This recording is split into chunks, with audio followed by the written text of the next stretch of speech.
On this episode, I share with you the reasons a real estate agent would fire you.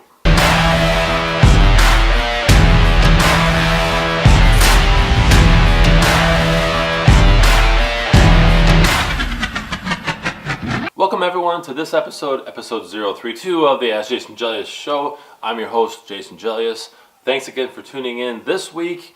For those of you who don't know, this is a weekly show that I post mainly on my website. It's allabouttherealestate.com. I also post it on Facebook and Pinterest and soon to be Instagram. I got to figure out Instagram still, so in terms of video. So and then LinkedIn too, if I didn't show that to you. But YouTube is the main house for this, as well as my website. It's allabouttherealestate.com. So if you guys have a question, for those who don't know, you can submit your question. You can put it in the comments, or like a lot of you actually call me up, you ask me, or you private message me, or you email me.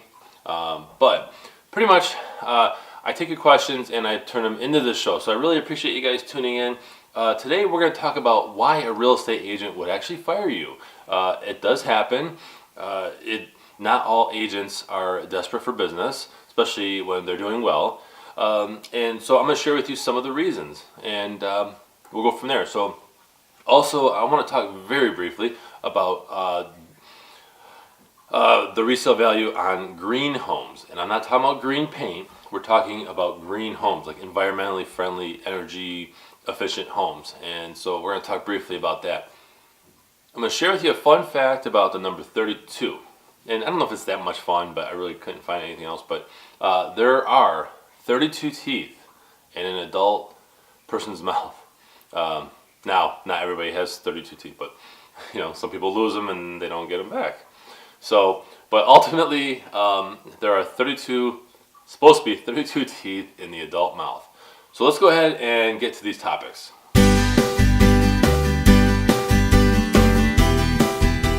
We hear about this topic more and more about energy efficient homes, homes going electrical, getting away from the gas costs, green homes. Green homes have been around for a little bit. So, but ultimately somebody was asking me, do green homes sell for more?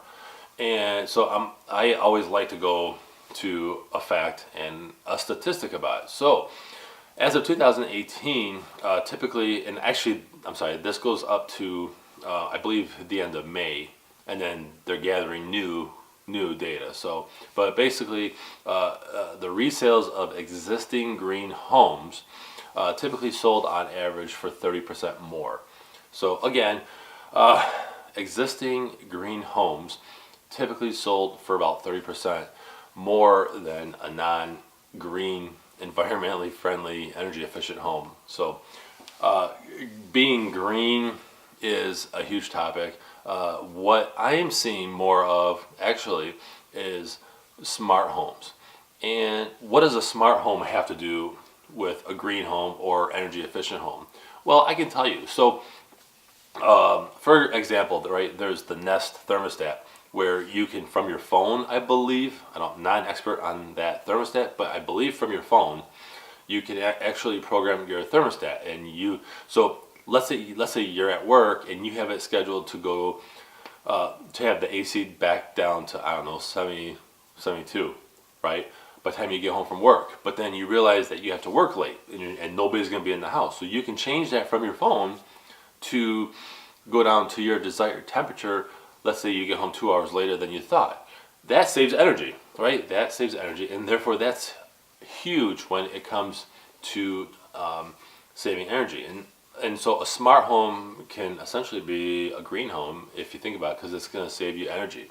Whatever's friendlier for the environment, right? If you're running a thermostat on low all day, that's going to use up a little more energy, although some people will argue that it can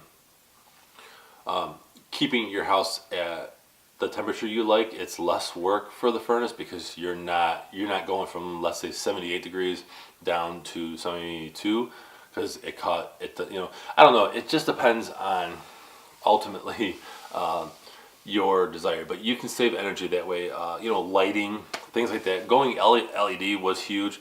LED bulbs and light, they just save, like, they cost more up front, but they last so much longer. And so ultimately green homes do sell for about 30% more, and that could vary depending on the home itself. Actually, it will vary. So, and the results are not typical, but that's just the national average is 30% or more. So I highly suggest doing the homework, the research, and talking with HVAC professionals and whatnot to see how you can make your house more energy efficient and save some money too, right? Because that's the ultimate. Yeah, we want to help the environment. We want to be responsible. We don't want to waste, right? We don't want to waste things, but at the same time, you want to save money. So, in my personal opinion, is if it costs a lot more to save a little bit of energy, I don't think that's personally worth it. But I also don't believe in being wasteful either. We have to be responsible human beings. And so that's me on a soapbox. It may be hard to think about this. Like, why would a realtor actually fire you? Why would somebody let you go as a client? And so whether you're on the buying side or the selling side, there are reasons why an experienced, confident real estate agent would choose to not work with you anymore. And so this is in no way a negative topic or all that. It's just, it happens, right? Sometimes clients and professionals don't jive. Okay, sometimes it just does not work out. And so what we see as a whole is a lot of times, at least I see it, is real estate agents, especially when they're newer and they're anxious and they're a little desperate, they may say things to try to get you as a client, and then they come to find out that, oh, it's just not going to work out. And some of them will just basically not stick to the ground. So a great realtor is going to do their best and recognize that they may not be the best fit for you. So every client is different, but here are some reasons why a realtor may actually let you go or fire you. So number one is lowball offers. If you're on the buying side, and if you're making a lot of lowball offers, meaning unrealistic, I'm not talking about lower than lower, right? And every case is different, but if you're making a lot of lowball offers on every house you see, that's a waste of time. And not only that, but it doesn't get you anywhere, because most sellers aren't going to find that a positive thing, right? They're going to get offended, actually. And I'm talking about lowball. I'm not talking about reasonably lower than what they're asking. I'm talking about lowball. And if you're doing that on everything, like whatever, a realtor may choose to let you go. Number two, ignoring deadlines and paperwork.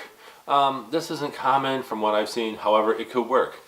When you enter into a purchase agreement on a home, whether you're the buyer or the seller, you have to move diligently. There are deadlines, right? Deadline to have the inspection done, deadline to have the appraisal done, deadline to close. And if you're kind of stalling and dragging your feet, you could potentially miss the deadline, and that actually puts you, the client, and the agent in a bad position. So just know that ignoring deadlines, ignoring paperwork for days, that's extremely frustrating, and it's not a good thing. So number three, the price isn't right. This is common. There's market value, what the market will pay for your home if you're the seller, or there's the buyer. And again, this kind of touches on too many lowball offers on the buying side. But if you're a seller, if your price isn't right and your agent is paying for marketing, paying for all this stuff, doing time, effort, all this stuff, open houses, all that stuff, then, and I'm sorry, if you're not willing as a seller to adjust your price to what the market will pay, then that's just not going to be productive. It's going to be a time waster. And so that could be one reason why a realtor chooses to not work with you anymore. Number four is not cooperating with the process. There are things that we have to do. Okay, as realtors, we have to make sure that we follow the process, that everything is compliant, because real estate is a heavily regulated industry, and so there are things that you have to do. I can give you an example of this where, let's say a seller admits that there was water in the basement, but they don't want to disclose that. If that was me, and if the seller was hard pressed on not sharing that, I'd walk away. I would not represent that client, because that's not right, it's not ethical, and it's just something that you shouldn't do. So not cooperating with the process and the law, the real estate law, then that is huge grounds for a realtor firing you. So 1, 2, 3. Okay, so we're on number 5. Perfection obsession. This is common, actually. Is a seller or a buyer, everything's got to be perfect, right? They think, okay, I'm looking for a house and every single thing has to be perfect. That doesn't happen in real life. You may have to settle a little bit and fix up something, or you might have to go with a new build and have it all custom, but then you're paying a lot more. So just know that perfection obsession, right, which we see this a lot with sellers, where everything's got to be completely perfect, spotless, this and that, but before you sell. Well, you should spend time on that, and you should be obsessed with things being clean, but nothing's going to be perfect. And when you are on that OCD level, which I'm a little OCD, but when you're on that OCD level where nothing's ever going to be right and perfect, that's just waste time. So just know that perfection obsession is not a good thing. And the last one is lack of trust. This is a big one. You have to trust who you're working with, vice versa. I'm going to share with you I'm not going to share names or anything, but I did have somebody who I was personally out of town, and they wanted to have an open house. And so I was open to having an open house, or even arranging someone from my office to do an open house. Well, they had met another agent that, they weren't close with them, but they just said, well, maybe they can do it. Well, you can't do that. That's against real estate law, and quite honestly, that agent could be fined big time. So you don't want to do that. A realtor should have trust in their client that they're going to do the right thing and conform with the process, okay? But at the same time, the client has to trust the realtor. So trust is, a two-way street. And if there's no trust, then quite honestly, a realtor should just let you out of your contract or agreement and move on, because it's just not going to work out. You have to trust both ways. So those are the top reasons why a realtor may fire you. It's not in any way to be negative. It's just time is valuable. You never get back time, right? So you can always get back money. You can always get back other things like that. But a smart, experienced realtor is not going to waste a lot of time with a client when they basically do these reasons, or any of these reasons that I just shared. So that's the top reasons why a realtor may fire you. So that was another jam-packed episode of the Ask Jason Gelios Show. Thanks again for tuning in. Again, this is a weekly show that I submit once a week, typically on Thursday. By 3 o'clock I post this. So I really appreciate you guys tuning in. I want to ask you, okay, so this week's question of the week is actually going to be about me. Do you prefer my outdoor background that I sometimes record from? In other words, I'm on the road a lot, right? Meeting with people, going to houses, things like that. So do you prefer the background, on the go background, or do you like the red backdrop here? Want to gather your feedback. Obviously with this type of studio, it's a lot quieter and it's a lot easier to record because once I get into my day, it's very hard to just stop and do a video, although I do try to in between the show. So, but do you prefer studio, or do you prefer live background, so like from a house or or whatnot. So that's my question of the week. Thanks again for watching, and I look forward to seeing you guys next week. Hey, have you guys hit the subscribe button yet? If not, please do so, because I don't want you guys to miss out on valuable information. So, and while you're at it, you can visit my website. It's allabouttherealestate.com. Thanks for watching.